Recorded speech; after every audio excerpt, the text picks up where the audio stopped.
नमस्कार दोस्तों, मैं Virat sir super word classes में आपका अभिनंदन वंदन करते हैं। मित्रों, आज से सुपर वर्ड क्लासेस की ऑनलाइन कक्षाएं भी प्रारंभ होने जा रही हैं। तो मित्रों, आज मैं आपको भारतीय संविधान एवं राज व्यवस्था से कक्षा प्रारंभ करेंगे। वो चाहे बच्चे आईएएस पीसीएस के हों, चाहे एसएससी बैंक रेलवे के हों, चाहे जीडी के हों, अग्निवीर हों, जो भी हों, भारतीय संविधान एवं राज व्यवस्था का शून्य से लेकर के बेटा शिखर तक का क्लास में लूंगा और उसे थोड़ा सा आप समझने का प्रयास करिएगा। अच्छा, इस चैनल को थोड़ा सा लाइक, सब्सक्राइब और शेयर जरूर करिएगा ताकि सुपर वर्ड क्लासेस को अधिक से अधिक बच्चे जान पाएं और विराट सर को अधिक से अधिक बच्चे जान पाएं। और वैसे तो हमारे ढेर सारे बच्चे पढ़ाए हुए हैं। मैंने एग्जामपुर में क्लास किया है विवेक सर के साथ, उसके बाद हमने पैरामाउंट में क्लास लिया है, उसके बाद हमने इलाहाबाद की ढेर सारी संस्थान में क्लास लिया है। वर्तमान समय में मैं क्लास खुद अपनी संस्था खोल के ले रहा हूं। तो मित्रों, थोड़ा सा लाइक, सब्सक्राइब और शेयर जरूर करिएगा क्योंकि आज से ऑनलाइन कक्षाएं प्रारंभ हैं। तो आपको history, polity, economics, current affair, science, geography और हिंदी और मैथ और रीजनिंग आपका साथ साथ चलवाएंगे। तो आज से मित्रों प्रारंभ करते हैं। देखते हैं कि हमारे कितने ऐसे बच्चे हैं जो इस चैनल को सब्सक्राइब, लाइक, शेयर करते हैं, ताकि उनकी जितनी बड़ी लाइक, सब्सक्राइब, शेयर रहेगा उतनी बड़ी हमारी क्या रहेगी बेटा, आपके प्रति स्नेह और प्यार रहेगा, उपलब्धि रहेगी। तो मित्रों, चलिए आपके लिए निःशुल्क कक्षा प्रारंभ करते हैं ऑनलाइन का। तो भारतीय संविधान एवं राज व्यवस्था के बारे में बात करेंगे। तो आइए बात करते हैं भारतीय संविधान एवं राज व्यवस्था के बारे में। तो बेटा, मैं शुरू ही करता हूं टॉपिक के नाम से ही स्टार्ट करता हूं। जैसे आप हमारी ऑनलाइन कक्षाएं, जैसे आप हमारी ऑफलाइन कक्षा पढ़ते हैं, वैसे ही आज आप हमारे से ऑनलाइन भी कक्षा ऑफलाइन के रूप में पढ़ेंगे। तो आइए बात करते हैं भारतीय संविधान एवं राज व्यवस्था के बारे में। भारतीय संविधान, भारतीय संविधान एवं राज व्यवस्था, भारतीय संविधान एवं राज व्यवस्था। बेटा, शुरू ही करते हैं एकदम चैप्टर से, जीरो लेवल से। क्या शुरू करेंगे तो समझिएगा। Indian constitution and polity. Polity, यहां पर बेटा ढेर सारे लोगों को यह बात पता नहीं है कि संविधान किसे कहते हैं और राज व्यवस्था किसे कहते हैं और ये भारतीय शब्द का मतलब क्या होता है। तो आज मैं इन तीनों शब्दों को बड़ा डिटेल में आपको बताऊंगा कि इसका मतलब क्या होता है, ताकि आज का परिवेश आप देख रहे हैं कि पेट का एग्जाम है और पेट के एग्जाम को देखते हुए बेटा इस बार जो बच्चे पेट में बैठे थे हमारे पढ़ाए हुए, बेटा एक तो ऐसा क्वेश्चन आया कि जो सेम टू सेम मेरा ऑप्शन, मेरा क्वेश्चन, मेरा सही वाला टिक एकदम बेटा वैसा ही पूछा हुआ है। तो हम लोग आज 10 साल से पढ़ा रहे हैं, थोड़ा सा तो अनुभव हो चुका है कि आयोग का दृष्टिकोण क्या है प्रश्न पूछने का। तो उसी के अनुसार हम लोग चलेंगे बेटा। आपका चाहे जो भी एग्जाम हो, आप एग्जाम में सफल हो, ये मेरी शुभकामनाएं हैं। तो बेटा, भारतीय शब्द का मतलब क्या होता है। तो भारतीय शब्द का मतलब बेटा यहां पर हो गया कि भारतीय शब्द एक पहचान है। क्या है? पहचान। भारतीय, भारतीय शब्द का मतलब क्या हो गया? पहचान। अब कहां के हैं, अब कहां के हैं? तो ये बता रहा है भारतीय शब्द पहचान। और संविधान का मतलब हो गया बेटा कि यह संविधान कहां का है, इस संविधान का पहचान क्या है। तो इस संविधान का पहचान है बेटा भारतीयों का संविधान है। और इसी भारतीयों के शासन प्रशासन की व्यवस्था जो की जाती है, उसके व्यवस्था के प्रबंधन जो किया गया है व्यवस्था करने का, उसी को बोलते हैं बेटा राज व्यवस्था। बेटा यहां पर ढेर सारे लोग एक बात समझते हैं। क्या समझते हैं? यह आपका है राज व्यवस्था और इसे कई लोग बोलते हैं राज्य व्यवस्था। तो ये राज्य व्यवस्था नहीं है बेटा, ये है राज व्यवस्था। अगर इसको आप तोड़ेंगे तो एक शब्द होगा राज और दूसरा शब्द होगा बेटा व्यवस्था। तो बात को समझने वाली बात यह है कि राज का मतलब क्या राज्य होता है क्या? इस राज्य का मतलब क्या राज्य होता है क्या? तो बेटा इस राज का मतलब होता है पावर, शक्ति, क्षमता। तो बात को समझिएगा कि राज का मतलब होता है शासन करने की व्यवस्था को ही बेटा हम क्या बोल जाते हैं, राज व्यवस्था बोल जाते हैं। मतलब कि शासन करने की व्यवस्था को राज व्यवस्था बोल जाते हैं। तो यह राज व्यवस्था है, ये पावर वाली बात कर रहा है बेटा। जैसे नहीं होता है कि लोग बोलते हैं, इससे आजकल विरोधी पार्टी से लेकर के ढेर सारे लोग अपने में बात करते हैं। तो कोई बिहार का है तो ऐसे ही बोल देता है कि उत्तर प्रदेश में तो कौना के शासन बांटे, तो लोग बताते हैं कि उत्तर प्रदेश में तो योगी मोदी ने बानसन। तो इस तरीके के बात का मतलब हो गया बेटा राज किसका है, आपके घर में राज किसका है। तो कुछ लोग कहते हैं ना कि मेरे भाई का राज है, कुछ लोग कहते हैं मेरे पिता का राज चल रहा है, मेरे घर में हम लोगों का राज नहीं चल रहा है। तो बेटा ये राज मतलब पावर की बात कर रहा है। तो ये जो राज व्यवस्था है बेटा, ये राज व्यवस्था है। संविधान के तहत हम लोग जो भी चीज पढ़ेंगे वह अनुच्छेद पढ़ते हैं, और अनुच्छेद के द्वारा जो राज व्यवस्था किया गया है भारत में, अगर उस व्यवस्था को पढ़ते हैं तो उसको राज व्यवस्था कहते हैं। तो समझिएगा बेटा कि भारतीयों का, भारतीय शब्द का मतलब क्या होता है, पहचान। और यह पहचान किसका कर रहा है, तो भारत के संविधान का कर रहा है, भारत की राज व्यवस्था कर रहा है। तो बेटा इसी को हम आज पढ़ना स्टार्ट करेंगे, और इसे इंग्लिश में बोलते हैं इंडियन कॉन्स्टिट्यूशन एंड पॉलिटी। अधिकतर आजकल बच्चे में देखता हूं कि किसी से पूछा जाता है कि क्या पढ़ के आ रहे हो, तो बच्चा पूरा नहीं बोलेगा कि मैंने इंडियन कॉन्स्टिट्यूशन एंड पॉलिटी में पढ़ के आ रहा हूं, वो यही की बात बोलता है, पॉलिटी पढ़ के आ रहे हैं। तो थोड़ा सा इस बात को समझिए बेटा कि संविधान और राज व्यवस्था दोनों में अंतर है, और धरती आसमान का अंतर है। संविधान में सिर्फ अनुच्छेदों की बात की गई है, शासन को चलाने का एक नियम बनाया गया है, लेकिन राज व्यवस्था के तहत उसी नियम को लागू किया जाता है। तो बात को समझिएगा बेटा। तो आइए भारतीय संविधान और राज व्यवस्था के संबंध में जब हम स्टार्ट करते हैं तो यहां से ढेर सारे टॉपिक से हम बातचीत करेंगे, उस बात को थोड़ा सा समझिएगा।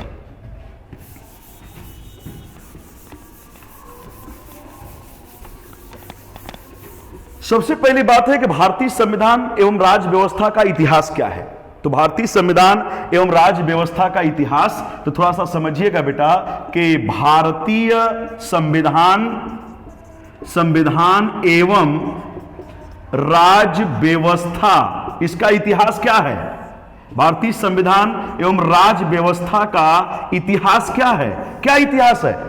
भारत का संविधान कब बना, भारत के संविधान को बनने में क्या क्या ऐसी चीजें आई जिससे भारत के संविधान का निर्माण करना पड़ा। तो भारतीय संविधान का इतिहास क्या है।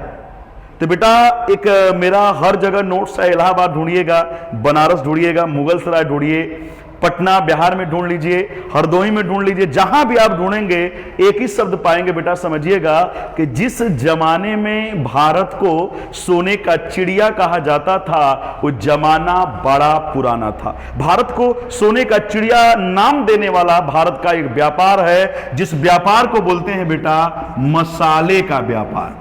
किसका व्यापार, मसाले का व्यापार। भारत में वैसे तो कहा जाता है कि आज जाकर के हमारी जीडीपी ऐसी है बेटा, एक जमाना था उस जमाने में, जिस जमाने में सोने का चिड़िया कहा जाता था, उस जमाने में हमारी अलग की जीडीपी थी। मतलब उतनी जीडीपी तुम आज सपना भी नहीं देख सकते लाने के लिए। लेकिन बात को समझिएगा बेटा कि मसाले का व्यापार, भारत से ढेर सारा मसाला यूरोप के देशों में होता था, लेकिन भारत का मसाला जो यूरोप के देशों में बिकता था बेटा, यह सोने के भाव बिकता था, सोने के बराबर मसाला हमारा जाता था। तो बात को समझिएगा कि इसी मसाले के चक्कर में भारत का नाम सोने का चिड़िया पड़ा। एक बात इस बात को समझिएगा। और एक बात और आपको समझना है बेटा कि यह मसाले का व्यापार हम जब यूरोप के साथ करते थे तो वह यूरोप के साथ व्यापार करने का एक ही कारण था कि वहां के लोग जो है मांस खाते थे। वहां की जलवायु ऐसी नहीं थी कि उनके यहां धान हो जाए और अपना गन्ना हो जाए, बाजरा हो जाए, या गेहूं हो जाए, चना हो जाए, मसूर हो जाए। तो वहां लोग बड़े बड़े जानवरों को जो है काट करके उनको भून कर खाते थे। लेकिन जब से भारत का मसाला यूरोप के देशों में अपनी पकड़ बनाता है, इस मसाले का टेस्ट यूरोप वासी इस प्रकार से लेते हैं कि यह मसाला सोने के भाव बिकने लगता है। तो इस मसाले को थोड़ा सा बेटा हमें समझना पड़ेगा कि हम मसाला एक ऐसा व्यापार है जो कैसे होता था, क्या होता था। तो बेटा कई बार क्वेश्चन पूछ चुका है कि भारत का मसाला जब यूरोप के देशों में जाता था, यूरोप के, तो पहली बार यूरोप और भारत के बीच में जो व्यापार प्रारंभ हुआ वह किस मार्ग से हुआ था बेटा। तो वह मार्ग था स्थलीय मार्ग। क्या नाम मार्ग का नाम था, स्थलीय मार्ग। जो व्यापार प्रारंभ हुआ था वह व्यापार था स्थलीय मार्ग, और उस स्थलीय मार्ग का जो बेटा नाम था, उस रास्ते का नाम था, एक शहर पड़ता है, उस रास्ते का नाम था, उसका नाम था कुस्तुनतुनिया। उस रास्ते का नाम था कुस्तुनतुनिया। तो बेटा यही स्थलीय मार्ग था, मतलब चल के गए चल के आए, तो चल के गए चल के आए, ऐसे मार्ग का नाम था बेटा कुस्तुनतुनिया। तो एक क्वेश्चन आपका यहां से बनता है कि भारत और यूरोप के बीच में सबसे महत्वपूर्ण जिस चीज का व्यापार होता था वह व्यापार किसका था, तो मसाले का था। और भारत और यूरोप के बीच में पहली बार जो व्यापारिक रास्ता बनाया गया था वह व्यापारिक रास्ता था स्थलीय मार्ग, और स्थलीय मार्ग का नाम क्या था बेटा, तो कुस्तुनतुनिया। कुस्तुनतुनिया शब्द को एक से लेकर के 3 बार बोलिएगा ताकि कुस्तुनतुनिया शब्द आपके जुबान पे आ जाए। कभी कभी कुछ चीजों को आप जो कठिन चीजें उसको पढ़ना नहीं चाहते हैं, जल्दी से उसको लेकर के आगे बढ़ जाते हैं, ऐसा कभी किया मत करिए। सबसे समस्या ये इस बात की है कि जहां पे आप रुक रहे हैं वहां पे एग्जामिनर भी रुका होगा, तो हो सकता है कि आंसर और क्वेश्चन वहीं से बनाए। तो जहां पे आप रुकते हैं वहां पे ध्यान दिया करिए कि एग्जामिनर भी रुका होगा, इसलिए उस चीज को थोड़ा सा शानदार तरीके से पढ़ना प्रारंभ करिए। तो बेटा समझिएगा कि देखिए मेरा 2 क्वेश्चन आपको दिमाग में रखना पड़ेगा। पहला क्वेश्चन क्या है मेरा कि यूरोप और भारत का संबंध एक मसाले के व्यापार से प्रारंभ हुआ। किस व्यापार से? मसाले से। और यह मसाले का व्यापार किस मार्ग से होता था, तो कहा गया कि यह मार्ग था स्थलीय मार्ग। कैसा मार्ग था? स्थलीय मार्ग था। अब उस स्थलीय मार्ग का नाम क्या था? मेरा तीसरा बात यही है कि स्थलीय मार्ग का नाम था बेटा कुस्तुनतुनिया। उस मार्ग का नाम क्या था बेटा? कुस्तुनतुनिया। लेकिन इस मार्ग को व्यापारी कुछ झंझटें हुई, यूरोप और भारत के बीच में कुछ ऐसी झंझटें हुई जिसके वजह से कुस्तुनतुनिया नामक मार्ग का पतन कर दिया गया। और यह पतन जो बेटा किया जाता है कुस्तुनतुनिया का, वो 1455 ईस्वी में कुस्तुनतुनिया नामक मार्ग का पतन कर दिया जाता है। तो भारत और यूरोप के बीच में स्थलीय मार्ग से जो व्यापार हो रहा था उसका जब पतन हो जाता है तो दोनों का दोनों व्यापार रुक जाता है। जब दोनों व्यापार रुक जाता है बेटा तो वहीं से हमें समझना पड़ेगा कि अब कैसे यूरोपवासी भारत से मसाला कर देंगे और अब कैसे कोई भारतीय जो है यूरोप में जो है मसाला लेकर जाएगा। तो कहा गया भैया कि भारतीयों के अंदर एक बात हो गई थी कि भैया कैसे अब भारत का मसाला यूरोप पहुंचाया जाए और यूरोप के लोग जो है भारत कैसे आए। तो इस बात को लेकर के बेटा हम लोगों ने तो कुछ नहीं किया, लेकिन यूरोपवासी हमारे भारत का मसाला का टेस्ट लेकर के उनको जब भारत का मसाला पसंद आ गया तो हर हाल में भारत को ढूंढने का प्रयास किए। वो किस तरीके से भारत को ढूंढ रहे हैं थोड़ा समझिएगा बेटा कि कैसे कैसे भारत को ढूंढा जा रहा है। तो मैं थोड़ा सा इस बात को मिटाने जा रहा हूं, थोड़ा कायदे समझिएगा। और पहला क्लास है मेरा तो थोड़ा सा हो सकता है इधर उधर हो तो उसे थोड़ा सा क्षमा प्रार्थी माफी चाहता हूं। ठीक है, धन्यवाद। अब बेटा पहली बात मसाले का व्यापार पहली बार किस मार्ग से व्यापार हुआ? यूरोप और भारत का स्थलीय मार्ग से। स्थलीय मार्ग का नाम क्या था? कुस्तुनतुनिया। और ये जो कुस्तुनतुनिया है इस मार्ग का पतन कब किया गया? तो 1455 ईस्वी में इस मार्ग का पतन किया जाता है। एक बात यहां तक क्लियर है, आगे समझिए। अब यूरोप के लोग समय समय पर भारत की खोज करने लगे कि यार चलते हैं भारत को देखते हैं कि भारत है किधर, मसाले वाला देश है किधर। तो मसाले वाले देश के खोज में एक पुर्तगाल से एक व्यक्ति आ रहा है और उसका नाम है, ध्यान दीजिएगा, पुर्तगाल। बात को समझिएगा बेटा, पुर्तगाल से एक व्यक्ति जो है मसाले के खोज में आ रहा है 1486 ईस्वी में। 1486 ईस्वी में। और उस व्यक्ति का जो नाम है बेटा उसका नाम है वार्थोलोमा डियास। क्या नाम है? वार्थोलोमा डियास। वार्थोलोमा डियास भारत के खोज में चला जरूर, लेकिन यह अफ्रीका से वापस हो गया था। यह क्या हुआ था बेटा? अफ्रीका से वापस हो गया था। तो जब ये अफ्रीका से वापस हो गया था तो हमसे इससे मतलब नहीं है, हमें क्वेश्चन से मतलब है। क्वेश्चन हमारा क्या होना चाहिए? चीजों को समझिए। क्वेश्चन हमारा होना चाहिए कि भारत के खोज में यूरोप का पहला व्यक्ति जो चला लेकिन भारत पहुंच नहीं पाया, आधे रास्ते से वापस हो गया, अफ्रीका से वापस हो गया। उस व्यक्ति का क्या नाम है? तो उस व्यक्ति का नाम है वार्थोलोमा डियास। वार्थोलोमा डियास। अब वार्थोलोमा डियास से एक क्वेश्चन और बनाएगा कि वार्थोलोमा डियास किस सन में भारत की खोज में चला? तो 1486 में चला। और यह कहां से चला? तो यह पुर्तगाल से चला। और बेटा सबसे सुपर डुपर एक क्वेश्चन बनता है जिसे हमें समझना पड़ेगा। उस क्वेश्चन का नाम क्या है? तो कभी क्वेश्चन बनाएगा वार्थोलोमा डियास किस पुर्तगाल के बंदरगाह से चला था? तो उस बेटा बंदरगाह का नाम है लिस्बन। लिस्बन नामक बंदरगाह से वह भारत के खोज में चला था। तो इतना क्लियर हो गया।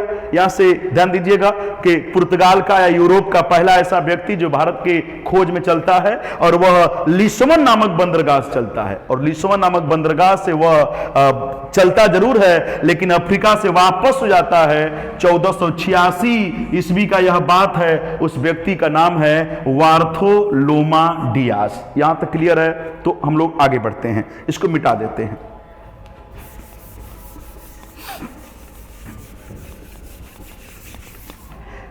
आगे बात को समझिएगा, बड़ी शानदार बात हम करने जा रहे हैं, उसको थोड़ा सा आपको समझना पड़ेगा। समझने के लिए एक बात समझिएगा बेटा, ये बड़ी शानदार बात है कि वार्थोलोमा डियास के बाद एक दूसरा व्यक्ति भारत के खोज में प्रयास करने जा रहा है। उस देश का नाम है बेटा स्पेन। क्या नाम है? स्पेन। यूरोप का एक देश है, इसका नाम है स्पेन। और स्पेन से कुछ व्यक्ति एक व्यक्ति को चढ़ा रहे हैं कि तुम भारत को खोज सकते हो, तुम भारत को खोज सकते हो।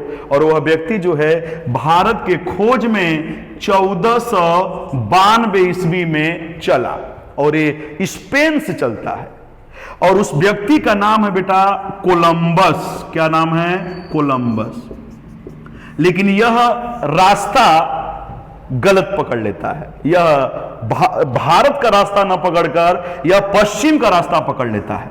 किसका रास्ता पकड़ लेता है? पश्चिम का। और यह पहुंच जाता है एक बंदरगाह पर, जिस बंदरगाह का नाम है अमेरिको। अमेरिको बंदरगाह, जिस बंदरगाह का नाम है अमेरिको बंदरगाह। और बेटा अमेरिको बंदरगाह पे पहुंच जाता है। बहुत दिनों तक तो इसको डाउट में रहता है कि यही भारत है, यही इंडिया है। लेकिन बाद में इसे बताया गया कि भारत इंडिया नहीं है। तो जब ये बेटा वापस जाता है और स्पेन के लोग पूछते हैं क्या भारत को खोज कर चले आए क्या? तो इसने कहा कि नहीं, हमने तो भारत का खोज नहीं कर पाया, लेकिन हम एक अमेरिको नामक बंदरगाह से आ रहे हैं। तो वहां के लोगों ने अमेरिको जब वो लोग नहीं कह पाए बेटा, तो उन्होंने अमेरिका की खोज करके आया, अमेरिका की खोज करके आया, ऐसा लोगों ने कहना स्टार्ट किया। इसलिए कोलंबस को अमेरिका का खोजकर्ता कहा जाता है। अमेरिका का खोजकर्ता कहा जाता है, कर्ता कहा जाता है। किसे कहा जाता है? तो कोलंबस को। लेकिन यहां से 3-4 क्वेश्चन बनते हैं बेटा, जो हमने आपको ध्यान देंगे। हम क्वेश्चन के लिए आए हैं, हम ऐसे आए नहीं है फालतू बात करेंगे कि जिससे ऑफलाइन कक्षाओं में हम लोग शानदार तरीके से बात करते हैं। बात वही होंगी, लेकिन कुछ चीजों को रोका जाएगा। समझिएगा, कभी क्वेश्चन पूछेगा अमेरिका खोजकर्ता कौन? तो बेटा अमेरिका का खोजकर्ता अगर कभी पूछता है तब क्या कहेंगे? कोलंबस। लेकिन दोबारा क्वेश्चन पूछ दिया समुद्री मार्ग से अमेरिका खोजकर्ता कौन? तो समुद्री मार्ग से भी अमेरिका का खोजकर्ता कोलंबस। एक बात। दूसरी बात, कोलंबस कहां चला? स्पेन से। स्पेन का परिचय क्या है? तो बेटा यहां के लोग जो है सांड पालते हैं और सांड को आपस में लड़ाते हैं। तो क्वेश्चन पूछेगा कि विश्व में सांडों की लड़ाई करने वाला देश कौन? स्पेन। अब क्वेश्चन बनाएगा विश्व में सांडों की लड़ाई करने वाला देश कौन? तो स्पेन। आगे क्वेश्चन समझिएगा कि जब ये वापस जाता है बेटा, तो यही उत्तरी अमेरिका में जब ये पहुंचा था, तो यहां से वो जब वहां जाता है तो एक झूठ, बहुत बड़ा झूठ बोलता है। कहता है कि हम तो रेड इंडियन खोज दिए, रेड इंडियन खोज दिए। तो बेटा आजकल यहां से भी क्वेश्चन बनते हैं, इंडियन होते हैं, रेड इंडियन क्या होता है? लेकिन इसने झूठ बोला कि रेड इंडियन खोज दिए। तो बेटा ये क्वेश्चन आता है कि रेड इंडियन नामक जनजाति विश्व में कहां पाई जाती है? तो बेटा वो उत्तरी अमेरिका में पाई जाती है, रेड इंडियन नामक जनजाति। इस बात को भी यहां से ध्यान दीजिएगा।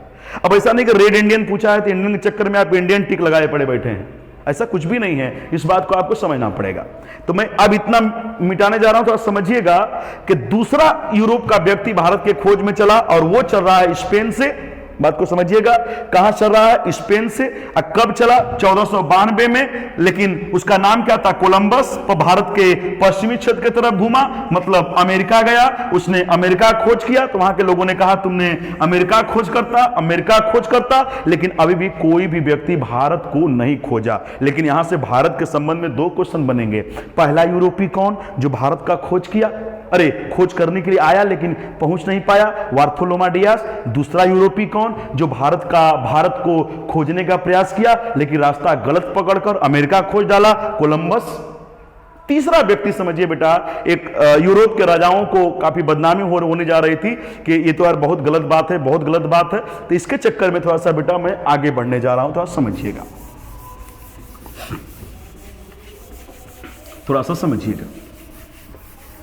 समझने वाली बात क्या है, एक तीसरे व्यक्ति को वहां का राजा भेज रहा है अपना पैसा वैसा देकर, संसाधन देकर, कि इज्जत की बात है, भारत का खोज होना चाहिए, अगर भारत का खोज नहीं कर पाओगे तो वापस मत आना। और यह व्यक्ति चल रहा है पुर्तगाल से। कहां से? पुर्तगाल से। अब पुर्तगाल से चलेगा तो आपको पता ही होगा कि बंदरगाह कौन सा होगा।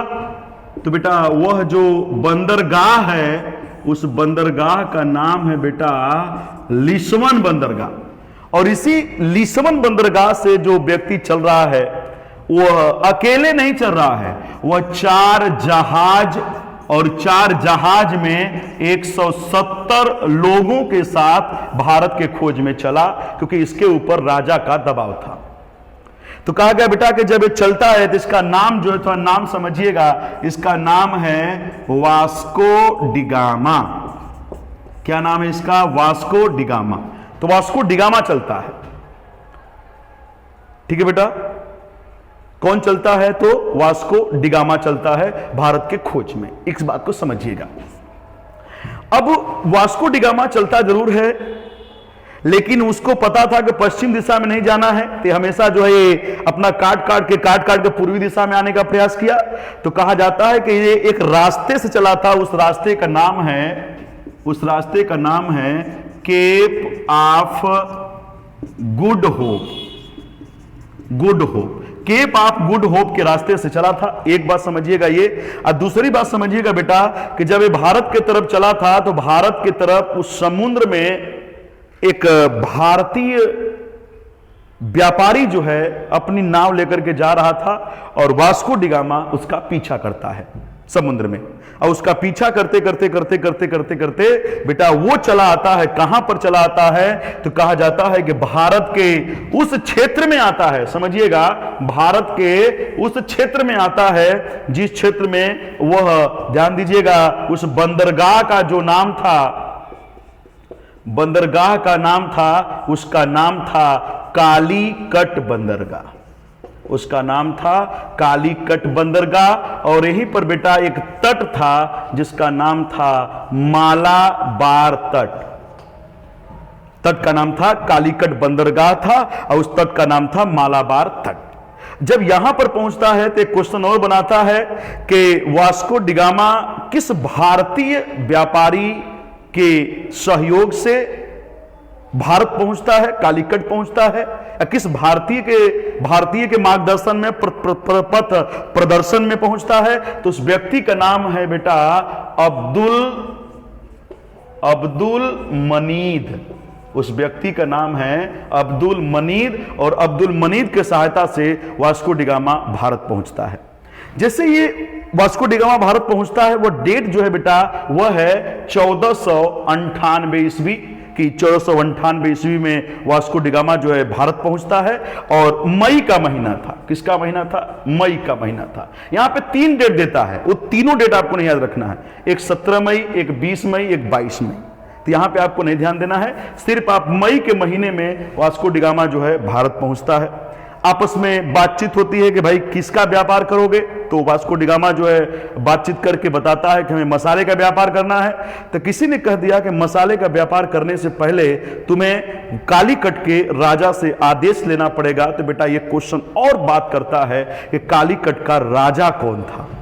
तो एक हिंदू राजा था और वह कालीकट का जो राजा था उनका नाम था समुरिन। यहां लिख देते हैं, उनका नाम था समुरिन। लेकिन इन समुरिन को एक नाम से जानते हैं जिनका नाम था जमुरिन।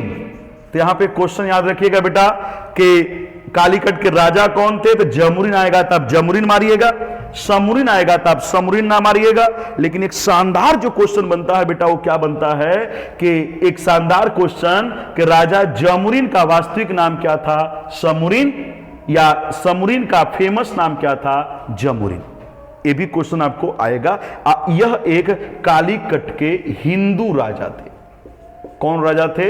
हिंदू राजा थे। एक बात। उसके बाद बेटा कहा जाता है कि राजा समुरिन के दरबार में वास्को डी गामा जाता है और जब वास्को डी गामा को देख करके राजा समुरिन बड़ी प्रसन्न होते हैं। इनसे बताता है कि तमाम मुसीबतों को जूझते हुए हम यहां तक पहुंचे हैं। तो भारत के राजा महाराजा जब इस बात को सुनते हैं तो काफी बेटा खुश होते हैं और राजा समुरिन जो है एक स्वागत करते हैं, अतिथि देवो भव। और अतिथि देवो भव के रूप में जब स्वागत किया जाता है तो इसी स्वागत में ये समझ गया कि राजा बहुत खुश हैं, आदेश मांग लेते हैं। तो मांग लेता है कि हमें जो है भारत के साथ मसाले का व्यापार करना है, क्या आदेश मिल सकता है? तो राजा समुरिन ने तत्काल आदेश दे दिया और इसने वापस जाते समय यूरोप 170 लोगों में 55 लोग बचे थे, बाकी सब मर गए। 4 जहाज में 2 जहाज बची थी। तो एक जहाज में सभी लोगों को बिठाता है और दूसरी जहाज में एक जहाज मसाला लेकर जाता है और उस मसाले का नाम है बेटा काली मिर्च। उस मसाले का नाम क्या है? काली मिर्च। और काली मिर्च एक जहाज लेकर जाता है और इसे इतने अच्छे दामों पर बेचता है कि कहा जाता है कि यूरोप में इसे 60 गुना का मुनाफा होता है। मतलब समझ सकते हैं 60 गुना का मुनाफा यूरोप में इसे होता है। तो कहता है कि इस प्रकार से जो है अपनी, ध्यान दीजिएगा, यूरोप की पुर्तगाली कंपनी भारत में आने लगती है। लेकिन हम यहीं से अपने पॉलिटी की तरफ जाएंगे। तो पॉलिटी की तरफ जाने के लिए बेटा हमें ये सब चीजों को कवर करना पड़ेगा हमें। तो यहां पे आपका 3, 4, 5 क्वेश्चन मैं आपसे पूछना चाहता हूं। तो आप बताइएगा कि अब वास्को डी गामा, मैं अभी प्रश्न पूछूंगा, थोड़ा समझ लीजिएगा। वास्को डी गामा से क्वेश्चन देखिए। वास्को डी गामा भारत कब पहुंचा? मई 1498 में। वास्को डी गामा को भारत पहुंचाने वाला व्यक्ति कौन था? अब्दुल मनीद, जिसने पथ को प्रदर्शन किया था, पथ को बताया था कि इसी पथ पे जाओ। वास्को डी गामा भारत के किस क्षेत्र में पहुंचा? तो कालीकट बंदरगाह था, तट का नाम था मालाबार। और एक बात समझिएगा बेटा और कि वास्को डी गामा कालीकट के किस राजा के दरबार में गया था? समुरिन। किस नाम से फेमस थे? जमुरिन। जमुरिन का वास्तविक नाम क्या था? समुरिन। अब बेटा कहा गया कोई समुद्री मार्ग से खोज किया भारत का, इसलिए वास्को डी गामा को भारत का खोजकर्ता कहा जाता है। तो एक क्वेश्चन ये भी समझिएगा। और बेटा ये मेरा पहला प्रयास है, तो मैं सोच रहा हूं कि आज इसी पर जो है आपसे विदा लेता हूं और प्रत्येक दिन इसका पार्ट 1 पार्ट 2 आता रहेगा और उसे हम लोग पढ़ते रहेंगे। तो नमस्कार, धन्यवाद। और एक बात और कि विराट बाबा से जुड़ने के लिए मेरे चैनल सुपर वर्ल्ड क्लासेस को लाइक, सब्सक्राइब और शेयर जरूर करें। नमस्ते।